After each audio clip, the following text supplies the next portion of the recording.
오늘은 기도의 궁극적 목적이라는 주제를 가지고 같이 말씀 생각해 봅니다. 기도의 궁극적 목적. 나면서부터 걷지 못했던 사람을 주 예수의 이름으로 걷게 하고, 또 솔로몬 행각에서 복음 전하는 것을 싫어하던 공회원들이 베드로와 요한을 체포했지요. 그리고 예수의 이름으로 말하지도 말고 가르치지도 말라 이렇게 위협을 했습니다만은, 이들이 뭐라 했습니까? 우리는 보고 들은 것을 말하지 않을 수 없다 이렇게 담대히 선포했습니다. 그래서 더 이상 어찌할 방도를 찾지 못하던 이 공회원들이 베드로와 요한을 풀어주게 되죠.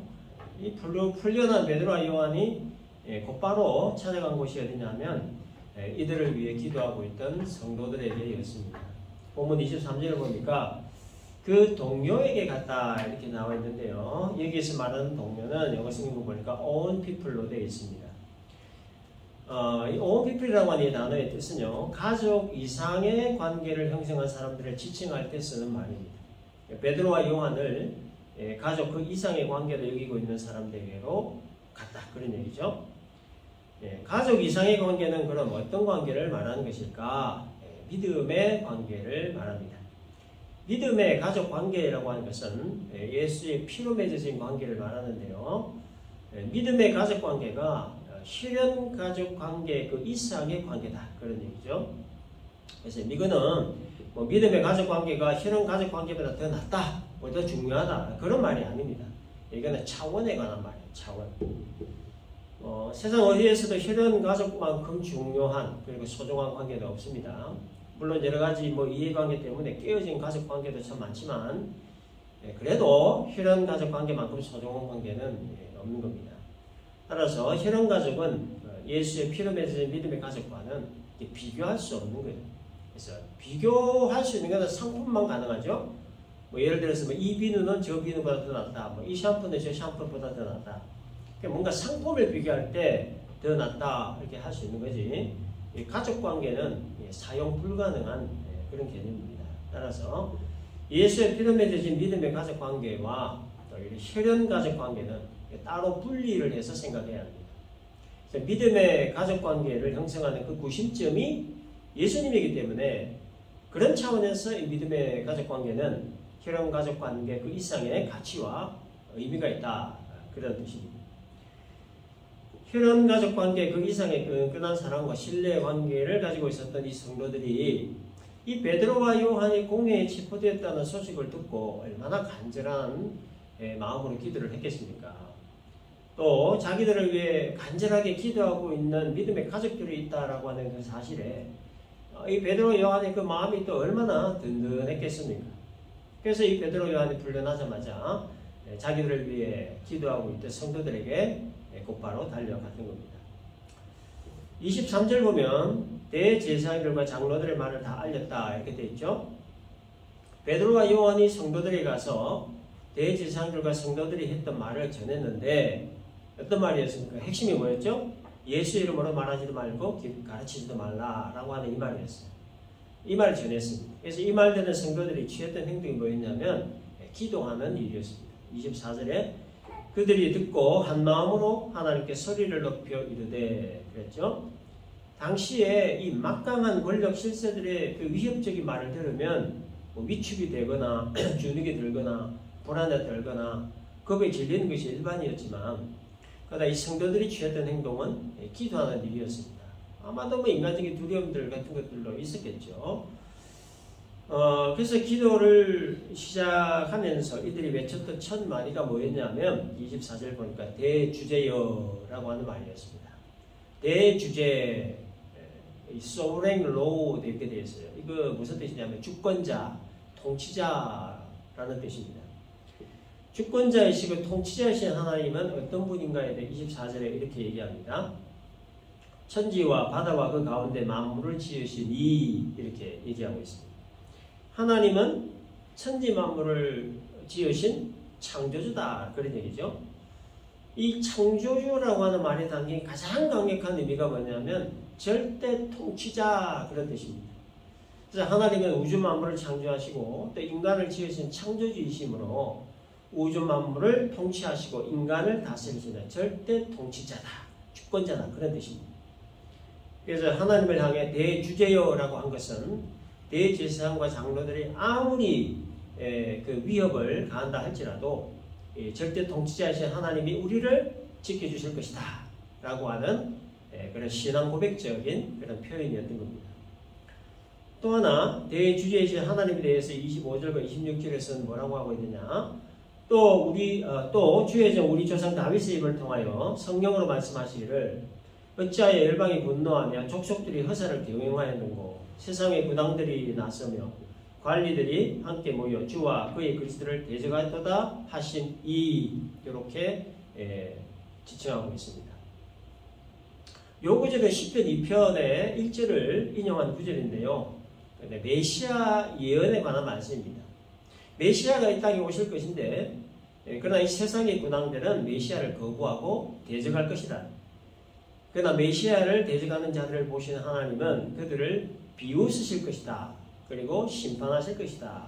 이런 의미의 내용을 성령에 감동되었던 다윗을 통해 말하게 하셨다. 그런데 여기 세상의 군왕들이나 관리들은 당시에 암몬이나 에돔이나 모압과 같은 이방 나라의 왕들을 말하는데, 성도들이 이 구절을 인용해서 기도를 한 이유는 뭐냐? 구약의 군왕을 지금의 헤롯 왕으로 여기고 구약의 관리를 지금의 빌라도로 여겼기 때문입니다.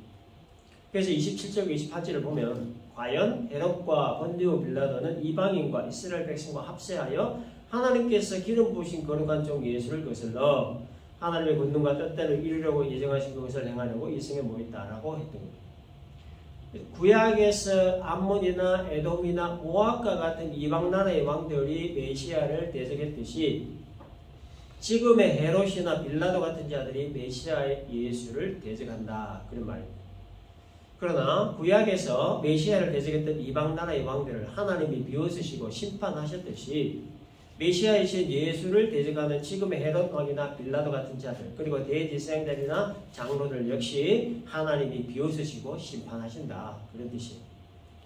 따라서 성도들이 기도하면서 하나님을 향하여 대주제여 이렇게 부른 이 한마디의 뜻은 크게 두 가지 의미가 있다는 거죠. 하나님은 우주 만물과 인간을 통치하시는 절대 통치자시다. 그러므로 메시아 예수를 대적하는 모든 자들을 심판하시는 심판주가 되신다. 이런 선언이 담긴 호칭이었던 겁니다. 그 대주제이신 하나님, 절대 통치자이시고 심판주이신 하나님께 성도들이 기도를 했는데 네 가지를 기도했습니다.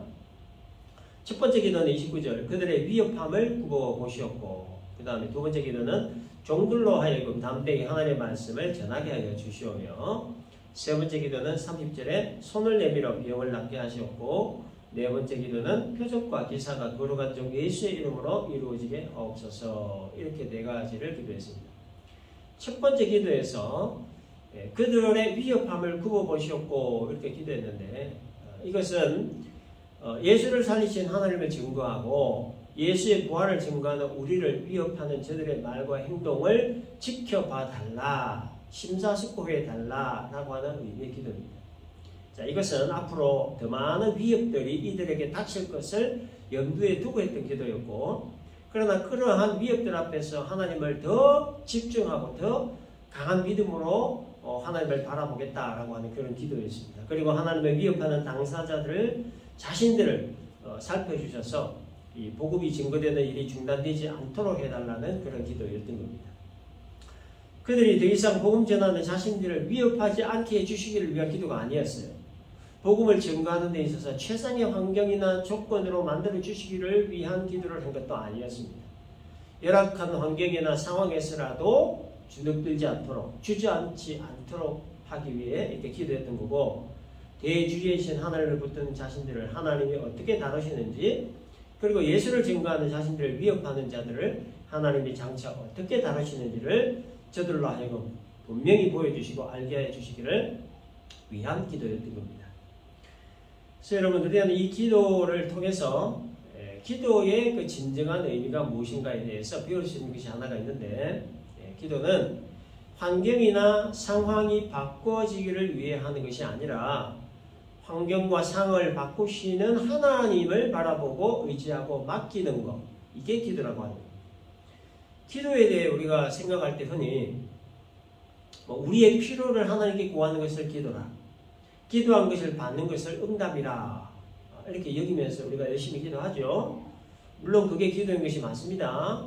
그래서 열심히 기도해야 하는 거 맞습니다. 예수님도 주기도문을 통해서 우리에게 기도를 가르쳐 주셨어요. 그런데 우리의 필요 충족을 위한 기도는 기도의 한 부분이지 전부가 아니라고 하는 거예요. 하나님께 맡기는 것이 진정한 의미의 기도다라는 거예요. 그들의 위협함을 두고 보시옵고 라고 했던 이 성도들의 이 기도가 바로 그 기도였어요. 대제사장들과 장로들의 위협이 성도들이 할 수 있는 것이 아무것도 없기 때문에 이들은 그저 하나님께 모든 이 상황을 맡기고 하나님이 해결해 주실 것을 기도했던 겁니다. 오순절날 임하셨던 성령으로 말미암아 바울과 12사도들로부터 증거되었던 그 순수 복음이 135년, 거의 한 140여 년 전에 한국으로 건너왔죠. 이 복음이 한국의 토속 문화와 샤머니즘, 그리고 물질 만능주의 사상의 그 영향으로 인해서 그 복음의 순수성이 혼탁하게 되었습니다. 그래서 한국식 복음으로 이렇게 변질이 되어버렸어요. 그래서 예수 믿는다라고 하는 그 의미를 우병장수하고 잘 먹고 잘 사는 것으로 그렇게 이해했습니다. 물질 축복, 건강 축복, 자녀 축복, 만사 형통 이런 의미로 받아들였던 거예요. 그래서 물질 축복을 위한 기도, 건강 축복을 위한 기도, 자녀 축복을 위한 기도, 만사 형통 위한 기도를 우리가 끊임없이 해왔죠. 결과적으로 물질 축복 받은 사람은 예수 참 잘 믿는 사람, 건강 축복 받은 사람도 예수 잘 믿는 사람, 자녀 축복 받은 사람도 역시 예수 잘 믿는 사람으로 그렇게 여겨왔습니다. 반대로 물질적으로 좀 궁핍하면 예수 잘 못 믿는 사람, 몸이 아파도 예수 잘 못 믿는 사람, 아이가 몸이 좀 아프면 부모가 기도가 부족해서 그렇다 이렇게 치부하고, 빗나간 자식이 하나 있으면 이건 진짜 예수 제대로 안 믿는 사람 이렇게 얘기했던 거예요. 필요를 위한 기도에 충족이라고 하는 응답을 받으면 복받은 사람으로 여기고, 그래서 예수 잘 믿으면 돈 잘 벌고 건강하고 자식 잘 되고 승진하고 사업 잘 되고 하는 일마다 직접 잘 되는 식으로 여겨왔던 거예요. 일부 그렇다는 겁니다. 전부가 다 그렇다는 건 아니고. 그런데 성경 어디를 봐도 예수 믿는 것을 이런 식으로 언급한 곳이 없다는 거죠. 예수 믿는 것은 오히려 좁고 험한 길이라고 해요. 그래서 찾는 사람이 적다라고 얘기합니다. 자기를 부인하고 십자가 지는 게 예수 믿는 길이라고 얘기합니다. 정과 욕심을 십자가에 못 박는 것이라고 얘기해요. 그래서 예수 믿는 길은 한마디로 고난의 길이라 이렇게 얘기합니다. 부활의 영광을 위해서는 반드시 십자가 고통이 필수라고 얘기하죠. 예수 믿는다고 해서 암 안 걸리는 거 아닙니다. 교통사고 안 나는 것도 아니고 비행기 사고 안 나는 것도 아니라는 거예요. 기도원에 단체로 가서 기도하고 내려오다가 교통사고로 전원 사망하는 그런 경우도 있어요. 직장에서 잘리기도 하고 사업하는 사람 부도가 나기도 하고 사기를 당하기도 해요. 크고 작은 병에 걸리기도 하고 코로나에 걸리기도 합니다. 자식이 속을 썩이기도 하고 배우자가 속을 썩이기도 합니다. 그러니까 예수를 믿으나 안 믿으나 이 조건은 다 똑같다는 거예요. 환경이나 조건은 다 똑같다는 겁니다. 그러나 예수 믿는 사람과 안 믿는 사람 사이에 큰 차이가 하나 있는데 뭐냐? 같은 조건, 같은 환경이지만 목적이 다르다는 거예요. 예를 들어 교통사고가 났을 경우에 자신의 운전 부주의로 사고가 나거나 다른 사람의 부주의로 인해서 사고가 나거나 사고가 나는 건 똑같습니다. 예수를 믿기 때문에 하나님 사고를 안 나가게 하신다 이게 아니라는 거죠. 자신의 운전 부주의나 타인의 운전 부주의로 인한 사고는 아무튼 사고 나는 것은 믿는 자나 안 믿는 자나 똑같다는 거예요. 근데 다른 거 하나는 믿는 자에게 일어나는 일들은 그 일이 작은 일이든 큰 일이든 특별한 목적이 있다는 거예요. 목적. 믿지 않는 사람들에게 어떤 교통사고가 났으면 뭐라고 얘기합니까? 운이 나빴다, 재수 없었다 이렇게 얘기를 하죠. 근데 믿는 자에게 일어난 그 사역에는 목적이 있다는 거예요. 그 사고를 통해서 하나님이 하실 말씀이 있다는 거예요. 깨닫게 하시려는 어떤 메시지가 있다는 거예요. 그렇기 때문에 우리 믿는 자들은 크고 작은 일들을 그냥 넘기면 안 되는 거예요. 재수 없었다, 운이 나빴다 라는 말 대신에 하나님과 관련지어서 생각해야 되는 거예요. 이 일이 나에게 발생한 이유가 뭘까? 하나님의 목적이 뭘까? 하는 걸 생각해야 된다는 거예요. 이 목적 깨달음을 위해서 우리가 기도할 필요가 있는 겁니다. 그래서 하나님은 어떤 그 특별한 목적을 두고 때때로 어떤 세상적으로 다 끊게 하실 때가 있습니다. 세상에 조금이라도 의지할 만한 구석들을 완전히 다 차단시키실 때가 있어요. 빠져나갈 구멍이 없도록 완전히 궁지의 코너로 몰아넣으실 때가 있다는 거예요. 병을 통해서 의사에 대한 기대나 의학에 대한 기대를 완전히 무너지게 하실 때가 있어요. 부도라고 하는 것을 통해서 세상의 소망을 완전히 다 깨어지게 하실 때도 있습니다. 배신이라고 하는 것을 통해서 사람에 대한 기대와 소망을 완전히 끊어놓으실 때도 있다는 거예요. 왜 그렇게 하시느냐? 그 무너짐이나 끊어짐이나 깨어짐을 통해서 자신의 한계와 약함을 보게 하시기 위함입니다. 자신의 한계와 약함을 보게 하심으로 모든 소망, 모든 기대를 세상 두는 것이 아니고 오직 하나님께만 두고 하나님만 바라보고 하나님만 기대하고 그래서 하나님께 모든 것을 맡기게 하시려는 목적 때문이라는 여러분 사람이라는 존재가 정말 얼마나 말을 안 듣는 존재인지 정말 끔찍한 존재입니다. 얼마나 부패하고 타락한 존재인지 얼마나 악한 존재인지 몰라요. 예수를 믿고 거듭났다라고 함에도 불구하고 틈만 나면 이 바깥으로 튀어나가려고 합니다. 틈만 나면 자기 소견에 옳은 대로 행하려고 합니다. 그래서 하나님은 자기 백성들을 자신에게 붙들어 놓기 위해 여러 가지 어렵고 힘든 일들을 겪게 하시고 때로는 코너로 몰아넣으시기도 하신다는 거예요. 때로는 사고로, 때로는 병으로, 때로는 부도나 사기로, 때로는 관계의 어려움을 겪게 하심으로 자신의 한계와 약함을 깨닫게 하시는 거예요. 그래서 사람이나 세상은 의지할 대상이 아니다 라고 하는 것을 철저히 깨닫게 하심으로 세상의 유일한 소망이신 하나님만 바라보게 하시는 거예요. 그러므로 우리가 세상 길 걸어가면서 여러 가지 곤고한 일들을 겪을 때 세 가지를 생각해야 합니다. 첫째는 자신의 한계에 대해서 생각하는 거예요. 한계. 둘째는 유일한 소망이고 의지할 대상이신 하나님을 생각하는 거고 세 번째는 신앙의 연단에 대해서 생각하는 겁니다. 이스라엘 백성들을 광야에서 40년 동안 머물게 하시는 목적이 바로 이 세 가지 목적 때문이었습니다. 온 사방 천지에 모래밖에 없는 광야라고 하는 한계적 상황을 보게 하시고 그래서 바라봐야 될 대상, 의지해야 될 대상은 오직 하나님 한 분뿐임을 깨닫게 하셔서 그래서 하나님만 바라보고 소망하고 의지하고 그래서 광야의 모든 여정을 하나님께 맡기고 사는 백성이 되도록 하시기 위해 40년 동안의 그 광야 훈련을 지키셨던 겁니다. 그러므로 우리가 기도를 할 때 내가 처한 환경이나 상황이 변하기를 기도하거나 다른 어떤 사람이 변하기를 기도하는 것보다 자기 자신의 변화를 위해서 기도하는 것이 중요합니다. 하나님만 바라보는 나, 하나님께만 소망을 두고 하나님만 의지하는 나, 그래서 모든 것을 하나님께 맡기는 나, 나의 그러한 모습으로 변화되기를 위해서 기도해야 합니다. 이게 기도의 그 궁극적 목적입니다. 왜 이런 기도를 해야 되느냐? 환경이나 상황은 절대로 변하지 않기 때문이에요. 특별히 사람은 거의 절대로 안 변합니다. 그래서 하나님은 환경이나 상황을 변화시키시거나 다른 사람을 변화시키시거나 하는 일이 특별한 경우 비상섭리 외에는 없어요. 기도하는 사람, 그 당사자를 변화시킵니다.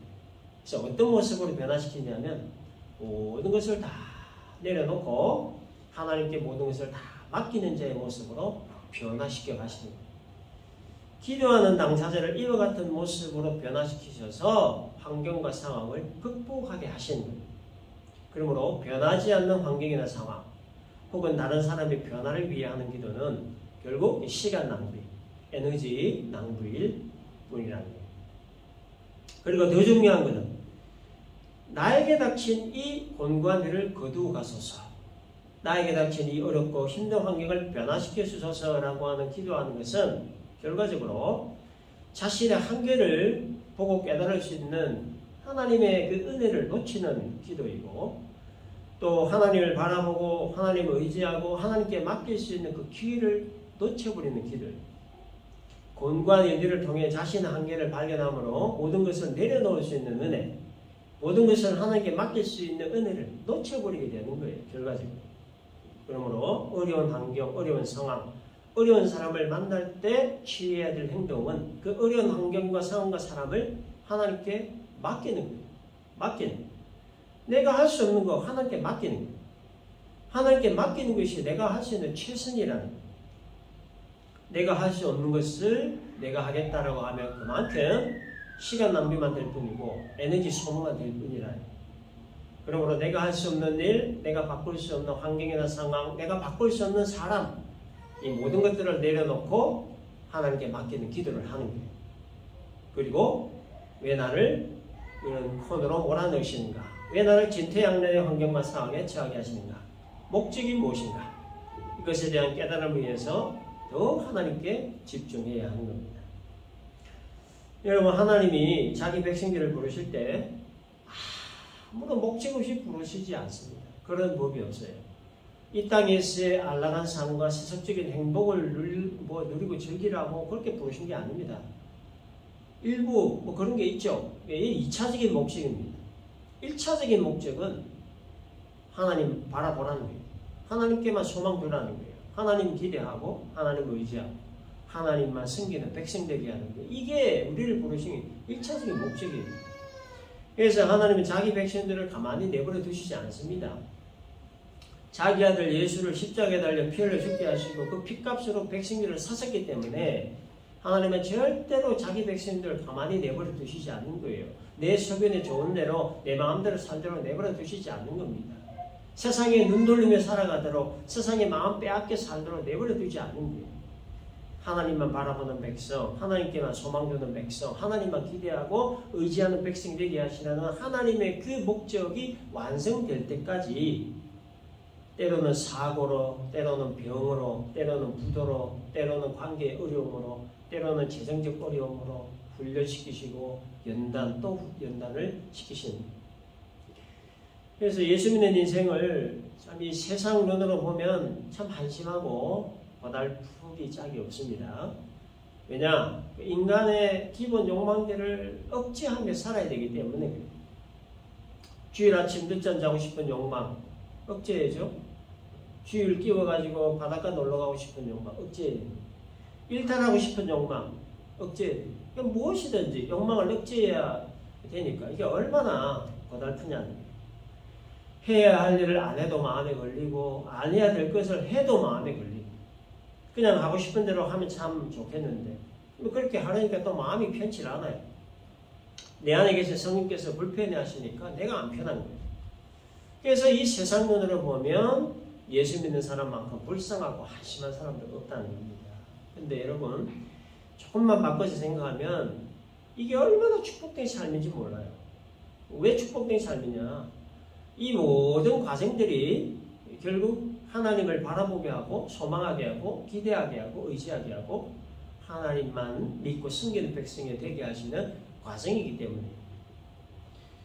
광야길을 걸어가던 이스라엘 백성들 그 삶이 어땠겠습니까? 그냥 고달픈 그 자체였겠어요. 응? 잠자리 불편하죠. 뭐 먹는 것도 시원찮아요. 뭐 맨날 만나 매출하기 그것만 먹고 사막에 그냥 텐트 치고 자고 그 화장실도 뭐 없잖아요. 200만 뭐 어떻게 화장실 샤워 뭐 꿈도 못 꾸고 그 더운 여름에 얼마나 불편하고 고달픈 여정이 있겠냐. 하루 이틀도 아니고 1, 2년도 아니고 40년 동안 얼마나 고달픈 삶이었겠냐. 근데 그 여정은 이스라엘 역사 가운데서 가장 축복된 시간이었어요. 왜냐? 낮에는 구름 기둥으로 밤에는 불 기둥으로 하나님이 지켜주신 시간이었기 때문이고 하나님이 눈동자같이 보호해 주신 시간이었고 만나와 매출하기로 먹이주신 그런 시간이었기 때문에 이게 뭘 의미하냐면 하나님이 이들과 가장 가까운 관계를 맺는 시간이었다는 거예요. 그래서 축복이었다는 거예요. 이와 같은 광야 여정을 통해 이스라엘 백성들에게 바라시는 하나님 목적은 단 하나의 하나. 하나님만 바라보라는 거예요. 하나님께만 소망을 두라는 거예요. 하나님만 기대하고 의지하고 모든 거 하나님께 맡기라는 거예요. 바로 이 목적 때문에 40년 광야 훈련을 시키셨던 겁니다. 그래서 우리의 이 삶의 여정에 피할 수 없는 여러 가지 고달픔, 우리를 분명히 힘들게 합니다. 근데 그 속에서 우리가 발견해야 될 것은 하나님의 목적이라는 거예요. 그 고달픈 인생을 살게 하신 하나님의 목적이 뭐냐? 이걸 찾는 것이 굉장히 중요합니다. 자신의 한계를 발견케 하려고 하는 목적이에요. 그래서 세상의 유일한 소망과 의지의 대상은 오직 하나님 한 분밖에 없다라고 하는 것을 깨닫게 하시는 목적이에요. 그러므로 모든 것을 내려놓고 하나님만을 바라보고 의지하고 맡기게 하시려고 하는 그 목적. 그 목적들을 발견하고 깨닫도록 하시기 위해서 하나님은 우리들 각자에게 각자의 모습으로 고달픔들을 주신다. 이것을 발견하는 것이 복 중에 가장 큰 복이라는. 기도를 하는 궁극적 목적이 바로 이겁니다. 스스로의 힘과 능력을 어찌할 수 없는 환경이나 상황들, 사람들 다 내려놓고 오직 하나님만 바라보는 나 자신이 되도록. 그래서 하나님께만 소망 두고 기대하고 하나님을 의지하고 섬기는 사람 되도록 내가 이런 사람 되기를 위해서 기도하는 것. 이게 기도의 궁극적 목적이다. 두 번째 기도, 세 번째 기도, 네 번째 기도 있죠? 그래서 두 번째 기도는 뭐였습니까? 종들로 하여금 담대히 하나님 말씀을 전하게 하여 주시고, 세 번째 기도는 손을 내밀어 병을 낫게 하시고, 네 번째 기도는 표적과 기사가 거룩한 종 예수 이름으로 이루어지게 하옵소서. 이 기도의 내용을 자세히 살펴보면 전부 다 하나님이 주체인 것을 알 수가 있습니다. 말씀을 전하게 하여 주시오며 병을 낫게 하시옵고 이루어지게 하옵소서. 그래서 이 내용을 풀어서 말하면 이렇습니다. 하나님께서 저희들을 통하여 말씀을 전하시고 하나님께서 저희들을 통하여 병을 낫게 하시고 하나님께서 저희들을 통하여 표적과 기사가 이루어지게 하옵소서. 그래서 여기에서 말씀을 전하는 성도들, 병을 낫게 하는 성도들, 그리고 표적과 기사를 행하는 성도들은 그럼 어떤 존재란 말이에요? 예, 도구라고 하는 거예요. 도구. 말씀 전하는 도구, 병을 낫게 하는 도구, 표적과 기사가 이루어지게 하는 도구라고 하는 거예요. 통로. 그 도구를 사용하시는 주체자가 하나님이시라는 거예요. 그래서 이거는 복음을 전하는 자의 마음 상태, 그 의식 상태가 어떠해야 하는지에 대해서 명확하게 보여주는 말씀입니다. 복음 전하는 자는 하나님이 사용하시는 도구라고 하는 거예요. 이런 마음 가져야 된다는 거예요. 볼펜과 같은 존재라는 의식을 가져야 된다는 거예요. 볼펜은 스스로 글을 쓸 수 없죠. 글을 쓰는 자의 손에 의해 쓰이는 도구에 불과하다는 거예요. 복음 전하는 자, 예수 믿는 자, 그리스도에는 기본적으로 다 복음 전하는 자예요. 그래서 그리스도는 이와 같은 도구의식을 가져야 되는 겁니다. 도구는 쓰는 자에 의해서만 사용이 가능합니다. 볼펜 스스로 글을 쓸 수 없고 망치 스스로 못을 박을 수 없듯이 그리스도에는 스스로 말씀 전할 수 없고 스스로 병낫게 할 수 없고 스스로 표적과 기사를 나타낼 수 없다는 얘기죠. 오직 하나님에 의해서만 이런 일들을 할 수 있다는 거예요. 하나님에 의해서만. 그래서 하나님에 의해서만이라고 하는 이 말만 들으면 굉장히 소극적이고 수동적인 모습 같아 보입니다. 맞아요. 그래서 하나님 앞에서의 인간은 소극적일 수밖에 없고 수동적일 수밖에 없어요. 하나님에 의해 택함 받아, 하나님에 의해 구원받고, 하나님에 의해 천국 가고, 하나님에 의해 영생 얻고, 하늘에서 여기까지 모든 것이 하나님에 의해서입니다. 인간 스스로 할 수 있는 건 아무것도 없다는 거예요. 지금의 최첨단 과학 문명을 읽어낼 수 있는 인간의 지혜도 어디서부터 왔어요? 하나님에 의해서요. 집을 짓고 빌딩 지을 수 있는 모든 재료들 어디서 왔어요? 하나님이 만들어 놓으신 것에 의해. 낮에는 태양빛으로 밤에는 달빛으로 지구가 보호되는 것 역시도 하나님에 의해서요. 태어나는 것도 하나님에 의해서이고 죽는 것도 하나님에 의해서요. 결혼하여 가정을 이루는 것도 하나님에 의해서이고 자식 낳아 기르는 것도 하나님에 의해서요. 돈을 버는 것도 하나님에 의해서요. 우리가 지금 예배 드리고 있는 것 이거 역시도 하나님에 의해서요. 제가 이렇게 말씀 전하는 것도 하나님에 의해서입니다. 세계 각지에 있는 선교사들이 복음 전하는 것 역시도 다 하나님에 의해서입니다.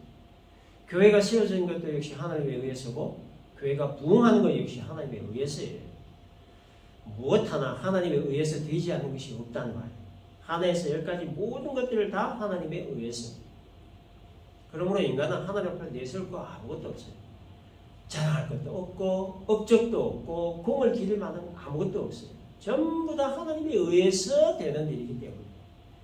그러므로 인간이 하나님 앞에 취해야 할 가장 최상의 태도는 겸손이라. 내가 한 것은 아무것도 없다는 태도. 나는 하나님 앞에서 아무것도 아니라는 태도. 나의 업적과 공은 전부 다 하나님에 의해서다라고 하는 태도. 이와 같은 태도를 가져야 된다라는 겁니다. 정리합니다. 우리의 삶의 여정에 피할 수 없는 고달픔은 분명히 우리를 힘들게 하고 참 피곤하게 하지만 그러나 그 속에서 우리가 발견해야 될 것은 하나님의 목적이라고 합니다. 그 목적은 뭐죠? 자신의 한계를 발견하는 것. 그리고 유일한 소망과 의지의 대상은 하나님이시라고 하는 것. 이것을 깨닫고 하나님만을 바라보고 의지하고 모든 것을 하나님께 맡기며 사는 인생 되게 하시는 것이 주 목적이다. 이 맛을 꼭 기억을 하고 스스로의 힘과 능력으로 어찌할 수 없는 환경이나 상황이나 사람 다 내려놓고 모든 것을 하나님께 맡기며 사는 복된 인생 될 수 있기를 주님의 이름으로